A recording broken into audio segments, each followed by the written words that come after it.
The Phantom Archives of Edgar the Architect and Schale by Gen Kagami. Volume 15. Barcelona. The Chalk Festival and the Timeless Museum. Part 1. Barcelona Pavilion. 1. The golden walls and the fever of midnight blue. The jet-black surface of the endlessly smooth water basin inhaled the silence of the night, wavering faintly. The statue of the nude woman by Georg Kolber, standing alone upon the water, was stroked by the lukewarm night wind of Barcelona, casting a bewitching silhouette against the green marble wall. An unbelievably thin and light space. It feels as though gravity has completely vanished, Schale murmured languidly, while tilting a baccarat crystal glass. He was swathed in a melting midnight blue silk shirt. Under the dim, indirect lighting, the wax-white nape peeking from his pearl-coloured hair, was struck by the aroma of deeply matured Spanish vintage wine, taking on a faint fever. At his chest, unbuttoned to the very top, the smooth silk fibres allowed the youth's precarious beauty to bleed out into the darkness of the night. Because that is the culmination of the universal space he Mies van der Rohe aimed for. Edgar, immaculately dressed in a bespoke jacket woven from a blend of jet-black summer wool and ultra-fine mohair, stared at the dark red, sinking to the bottom of his glass with cold eyes. His handsome profile, catching the near magical reflection of light emitted by the golden onyx wall towering behind him, was as cold and beautiful as a statue. Look, Schale, the Roman travertine paving our feet, the alpine green marble partitioning the space, and this golden onyx. There is not a single door to close off a room. Merely planes of walls made from the finest materials are placed, offset without ever intersecting. The walls are nothing more than filters meant simply to flow sightlines and air. He supported the roof with just 8 cross-shaped steel columns, liberating the walls from structure. 2. The feud of maestros and the contradiction of beautiful structure. But somehow is completely different from the concrete of that monastery Corbusier built. That one was much muddier and the air was heavy, Schale said, amusedly watching his own pearl-coloured hair become translucent against the onyx wall. Naturally, they despised each other's philosophies from the bottom of their hearts. However, there is an extremely comical contradiction within this space. Edgar's thin lips drew a chilled arc. Supporting the roof with 8 columns and liberating the walls from structure.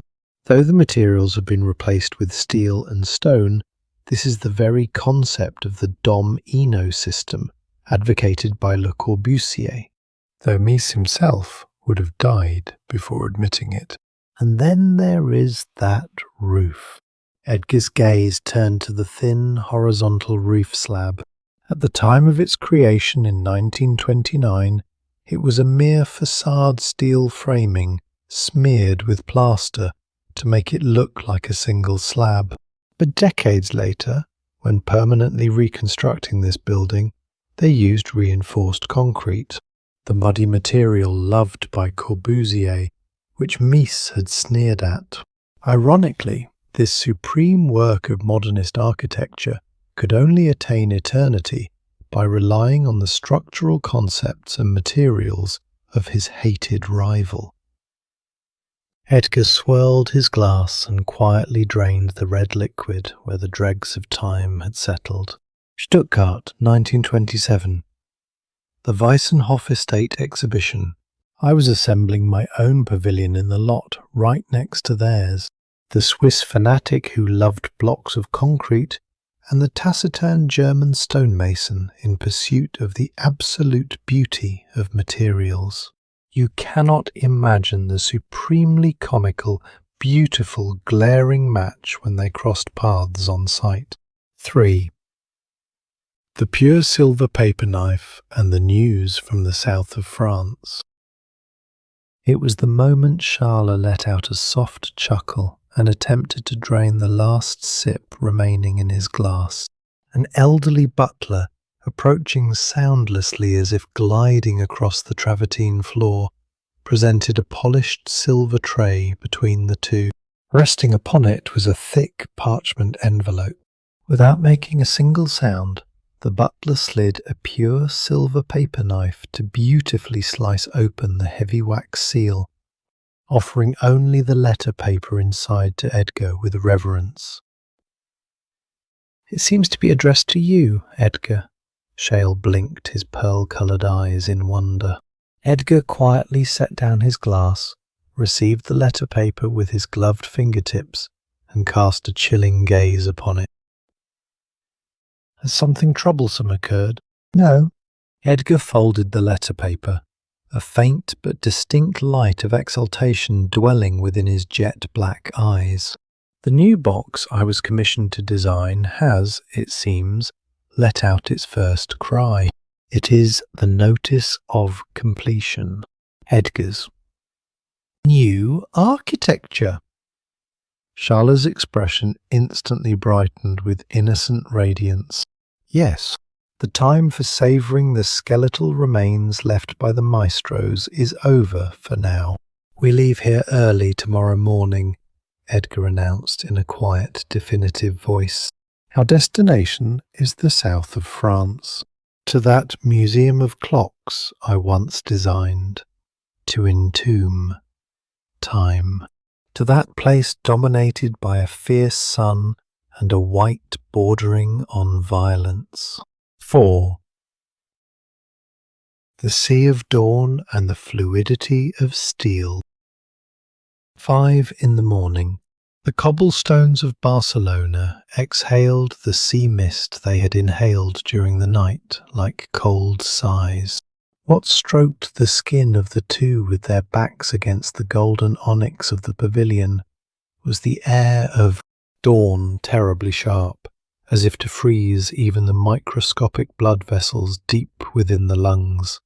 The mobile space Edgar had prepared was a jet-black vintage coupe, with a silhouette so low it seemed to crawl along the earth, a streamlined aluminum body carved out by perfect aerodynamics.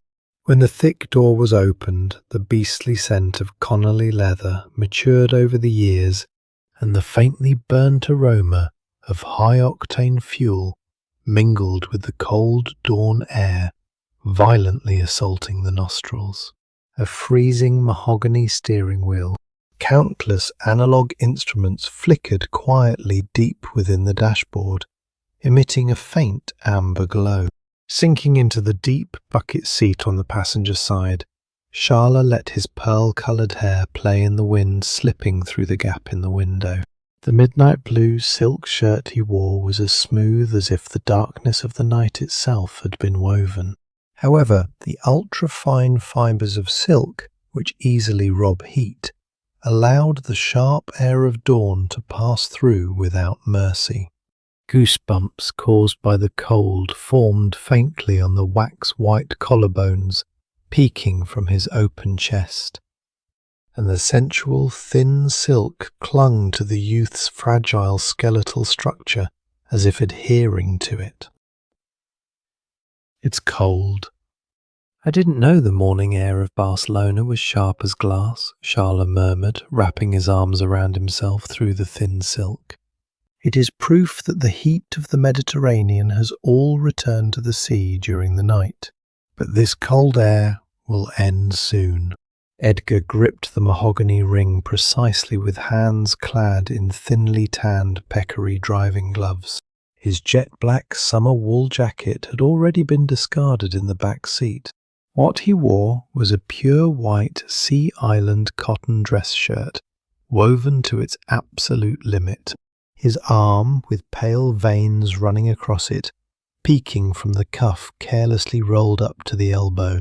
It drove the shift lever with not a millimetre of error, like the exquisite movement of an antique watch. The heavy clutch engaged, and the 12-cylinder engine let out a beastly roar. Steel pistons repeated their explosions, and that vibration bordering on violence was transmitted directly through the thick chassis to the soles of Edgar's leather shoes and into Schale's spine. The vehicle slipped onto the French autoroute, heading toward the border. Only the dry sound of wide tyres tearing at the asphalt and the wind noise beating against the highly airtight cabin dominated the silence between the two. Edgar. "And the clocks in that place still stopped even now?" Schale asked, his profile illuminated by the amber light of the meters. "It has been quite a long time since I murdered time there." Edgar's gaze pierced beyond the horizon, which had faintly begun to brighten. "As long as the subordinate relationship between the sun and the earth does not change, that moment should be repeating itself there today, without a single second of error. The sole eternity where the path of the sun intersects with the chalk-white walls. But it's still quite a while until the time the light falls on that place. Why did we leave Barcelona so early?" At Schale's innocent question, Edgar's thin lips drew an ever so slightly soft arc. "To stop by the town of Vence. Because you were terribly fond of the roast lamb at the auberge there previously. I intend to take plenty of time for an early lunch and bring you to that chalk-white cage along with the lingering finish of an exquisite wine." "Really? Edgar, that's wonderful!" Beyond the windshield, the far end of the horizon began to emit a white luminescence, like heated platinum.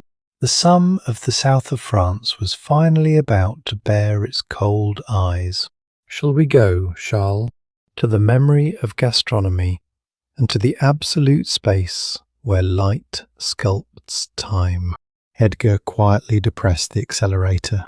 Along with a violent gravity G-force that seemed to sew their bodies to the seats, the gargantuan jet-black body of the coupe was sucked into the beyond of the white luminescent asphalt. 5. The water mirror of Thou and the birth cry of violent light.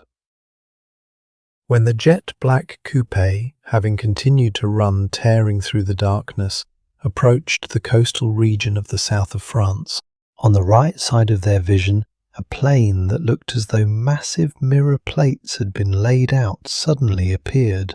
Étang de Tout, the vast lagoon lying at the boundary of sea and land, perfectly reflected the sky that had begun to whiten in a flawless calm without a single breath of wind. From the very end of that water's surface, the sun of the south of France finally let out a birth cry bordering on violence. Whoa. Schale shielded his pearl-coloured eyes, narrowed against the glare with his silk cuff. The intense golden light passing through the windshield overran the chilled cabin in an instant. A soft, blood-warmed fever rapidly returned to Schale's wax-white skin, which had been clad in midnight blue silk and goose-bumped by the cold dawn air. What overwhelming light intensity!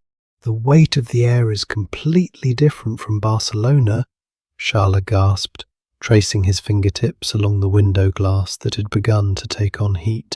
Because it is an extreme horizontal plane produced by the material known as water completely submitting to gravity. Edgar, without even wearing sunglasses, chillingly received the intense light that seemed to directly pierce the retinas with his jet-black eyes, his arms gripping the mahogany steering wheel. The pure white Sea Island cotton shirt was so dazzling it seemed to emit light itself, randomly reflecting the morning sun. "Look, Schale," The oyster cultivation rafts floating on the lake surface draw a perfect geometric mesh. Humans have drawn equidistant lines upon nature's mirror, and this merciless sun is sharply burning the shadows of those lines onto the water's surface. The 12-cylinder engine let out a low, smooth growl as it slipped past the lakeside. The box I will guide you to next is the same as this. It is a trap that has thoroughly calculated this violent light of the south of France, completely capturing time, using only pure white walls and the angles of the shadows that fall upon them. The vast water mirror of Thou flew away behind them, and the car turned its nose toward the hilly terrain characteristic of the south of France, where white, dry limestone and low pine forests continued. Eventually, as the sun raised its altitude further toward the zenith, and the world began to be dominated by a white that seemed to have stripped away all colours.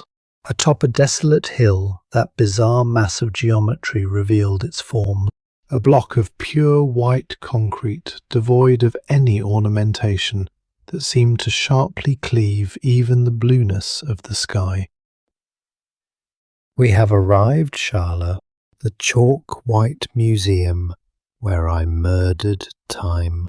Edgar turned the steering wheel, and the jet-black coupe quietly ceased its beast-like breathing upon the paving stones of the pure white approach. To be continued in Part 2 of Volume 15.